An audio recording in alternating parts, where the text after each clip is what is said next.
Hi guys, मैं हूँ doctor सबा। आज हम बात करेंगे जेरूसलेम पे। इसे यरूशलेम भी कहते हैं। जेरूसलेम ये एक ऐसी सिटी है जिसके लिए जूस, क्रिश्चियंस और मुस्लिम्स इन तीनों में बहुत लड़ाइयाँ हुई। हर कोई इस पर कब्ज़ा करना चाहता था। तमाम वॉर हुए। कभी जूस के कब्ज़े में चला गया, कभी क्रिश्चियंस के कब्ज़े में चला गया, कभी मुस्लिम्स के कब्ज़े में चला गया। तो ऐसा इस सिटी में क्या है कि तीनों ही धर्म के लोग इसको बहुत इम्पॉर्टेंट मानते हैं। तो आज मैं आपको इसी बारे में बताऊंगी कि इस सिटी की इम्पोर्टेंस इन तीनों रिलीजन में क्यों है। तो सबसे पहले बात करते हैं जूस से, यानी कि यहूदियों से। यहूदियों का मानना है कि ये जगह सेंटर ऑफ क्रिएशन है, यानी कि यहीं से गॉड ने दुनिया की रचना की और यहीं पे गॉड ने एडम, जो कि पहले इंसान थे, उनको क्रिएट करा। जूस के लिए ये वो जगह है जहाँ से बिब्लिकल किंग डेविड ने यूनाइटेड किंगडम ऑफ इज़राइल और जूडा की स्थापना की। यही वो जगह है जहाँ से डेविड के सक्सेसर सोलोमन का ग्रेट टेम्पल इस्टेब्लिश हुआ। क्रिश्चियंस के लिए ये जगह इसलिए सेक्रेड है क्योंकि यहीं पर जीसस को क्रूसीफाई करा गया, यानी कि सूली पर चढ़ाया गया। यहीं पर उनको बरी करा गया और यहीं से ही रोज़ फ्रॉम द डेड, मतलब तीसरे दिन वो अपनी कब्र से निकलकर आसमान की ओर चले गए, क्रिश्चियन माइथोलॉजी के हिसाब से। मुस्लिम्स भी इस सिटी को बहुत ऑनर करते हैं। वो अरबिक में से अल कुद्स के नाम से बुलाते हैं। मुस्लिम ट्रेडिशन के हिसाब से यही वो जगह है जहाँ से प्रोफेट मोहम्मद ने अपनी नाइट जर्नी की थी। ये वो जर्नी है जिसमें प्रोफेट मोहम्मद एक रात में 7 आसमान पार करते हुए खुदा से मिल के आए थे। तो मुस्लिम्स के लिए ये जगह मक्का और मदीना के बाद सेक्रेड जगह मानी जाती है। ये जो नाइट जर्नी प्रोफेट मोहम्मद ने की, इसको इसरा और मिराज 2 पार्ट में डिस्क्राइब करा गया है। इस्लाम के अकॉर्डिंग प्रोफेट मोहम्मद ने ये नाइट जर्नी अराउंड 621 ईयर में की थी। And it signifies both physical as well as spiritual journey, क्योंकि ऐसा माना जाता है कि वो ख्वाब में खुदा से मिल के आए थे 7 आसमान पार करके, लेकिन वो फिज़िकली भी असेंड हुए थे, ऐसा मेंशन है इस्लामिक ट्रेडिशन में। कुरान की सूरह है सूरह अल इसरा, जिसमें इस जर्नी का अकाउंट मेंशन है, लेकिन ब्रीफ में।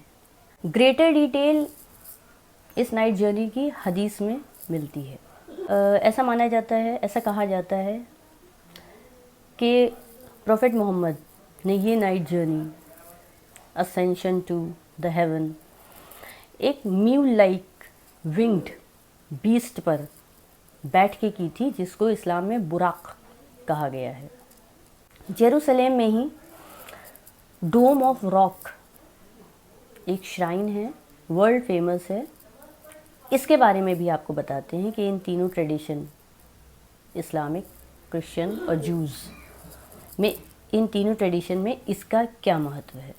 जेरूसलेम सिटी के उस एरिया पर जहाँ पर सोलोमन टेम्पल इस्टेब्लिश था, ये लार्ज रॉक वहीं पर है। इसे फाउंडेशन स्टोन भी कहा जाता है।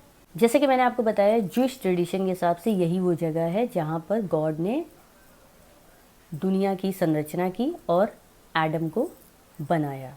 जूस ये भी मानते हैं कि यहीं पर अब्राहम ने अपने बेटे इसाक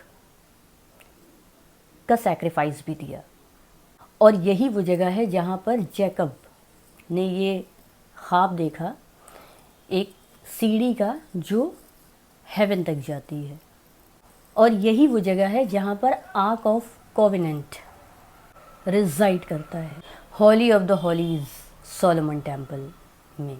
मुस्लिम्स इस स्टोन को इसलिए ऑनर करते हैं क्योंकि जैसे कि अभी जुडाइज़म में आपने देखा, इसका एसोसिएशन अर्लियर प्रॉफिट्स के साथ है, क्योंकि मुस्लिम्स भी अब्राहम को मानते हैं, जैकब यानी कि याकूब अलैहिस्सलाम को मानते हैं।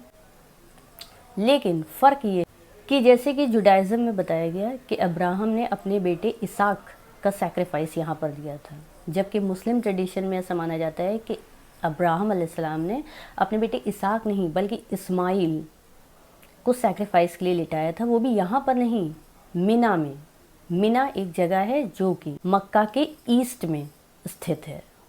मुस्लिम्स ये भी मानते हैं कि ये वही स्टोन है जहाँ से बुराक प्रॉफिट मोहम्मद को लेकर हेवन की ओर उड़ा था। यहीं पे इसी फाउंडेशन स्टोन पे बुराक के पैर के निशान हैं, जो कि हूफ प्रिंट के फॉर्म में मौजूद है। ऐसा माना जाता है कि जब प्रॉफिट मोहम्मद यहाँ से हेवन के लिए बुराक पे उड़ रहे थे तो ये फाउंडेशन स्टोन भी साथ में उनके जाने लगा, लेकिन आर्क एंजल जिब्रील ने इस स्टोन को नीचे वापस ले लिया और इस पे हूफ प्रिंट जो कि बुराक के हैं वो रह गए। 687 से 92 के बीच में 5th Umayyad caliph Abdul Malik ने इस फाउंडेशन स्टोन पे डोम ऑफ रॉक का निर्माण कराया, एक भव्य इमारत बनवाई जो कि आज एक सेक्रेड श्राइन के तौर पर मौजूद है। जेरूसलेम और डोम ऑफ द रॉक, इन दोनों की इम्पोर्टेंस जुडाइज़म, क्रिश्चियनिटी और इस्लाम तीनों में है। इसीलिए ये तीनों धर्म के लोग शुरू से इस जगह पर अपना कब्ज़ा करने के लिए लड़ते रहे, झगड़ते रहे। लेकिन आज के टाइम पे हम देखते हैं कि इस जगह पर जूस का कब्ज़ा है, लेकिन इन श्राइन्स पर मुस्लिम्स, क्रिश्चियंस सबको जाने की परमिशन है, क्योंकि ये सब की सेक्रेड प्लेस है। तो इस वीडियो से आपको काफ़ी नॉलेज मिली होगी और जल्दी अगला वीडियो बनाऊंगी जो कि शिया और सुन्नी के इख्तिलाफ़ पर होगा। जैसे कि मैंने अपने लास्ट वीडियो में मेंशन करा था कि डिटेल में बताऊंगी, तो अगला वीडियो उसी पे बेस होगा। चैनल को सब्सक्राइब कर लीजिए ताकि आपको अगले वीडियो की जानकारी मिल सके। बहुत बहुत शुक्रिया।